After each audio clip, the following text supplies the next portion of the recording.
Okay mga ka-DIY, so welcome back naman sa aking panibagong video. Bali ngayon magpapalit tayo ng tip ng ating soldering iron para hindi na siya gaanong kumakapit at kapag nilagyan natin siya ng lead ay hindi na masyadong dumidikit. So bali bumili tayo ng bagong tip.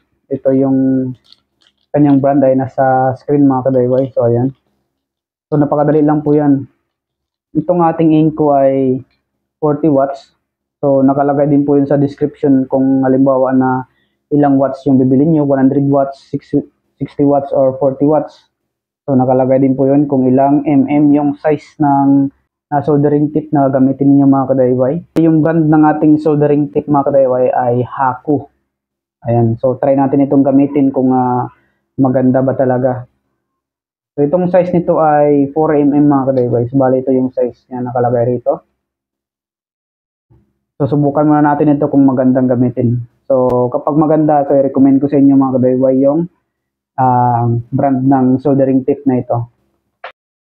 So, sa pagpalit, madali lang yan mga ka-DIY. Tanggalin nyo lang yung dalawang screw dito sa harap. Luwagan nyo lang siya. Tapos, pwede nyo nang matanggal yan. Ayan. So, palit natin itong bagong tip natin. Ayan. Kapag pinasok nyo, sagad na lang yan sa dulo. Ayan, tingnan mo.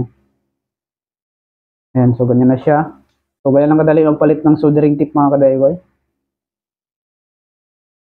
Dahil sobrang pudpud na ito mga ka-DIY, so nagbalak na ako na palitan siya. Test natin itong bago nating soldering tip kung maganda yung kanyang pagtunaw ng lead. Okay, so try natin siya mga ka-DIY. Ito, umuusok na siya.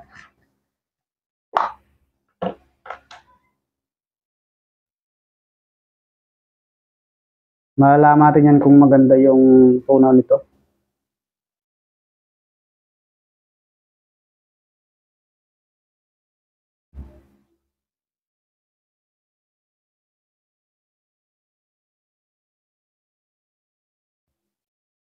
Okay.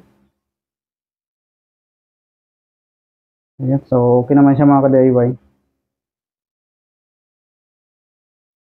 Check natin sa wire kung okay yung kanyang pagtunaw.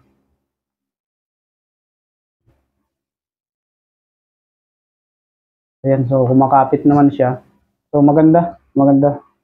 Okay siya, okay. Tanggalin na natin yung mga natitirang lead. Ayan, para kuminis. So ito yung pagtunaw niya mga ka-DIY. So solido naman. Ayan, so kung napansin nyo, okay na okay yung tunaw niya. Ayan, so okay na okay siya mga ka-DIY gamitin. Paglagay nyo ng lead ay maganda. Tinutunaw niya agad. Tapos kapag halimbawa na nalagyan mo ng flux, maganda naman yung pagkadikit dito sa ating BMS. So para tumagal itong soldering tip natin mga ka-DIY, huwag nyo pong kuskusin. Yan lang mga ka-DIY, so maraming salamat sa panonood. Sana ay may natutunan kayo sa video ito. So yung link ng ating soldering tip, ilagay na natin sa description.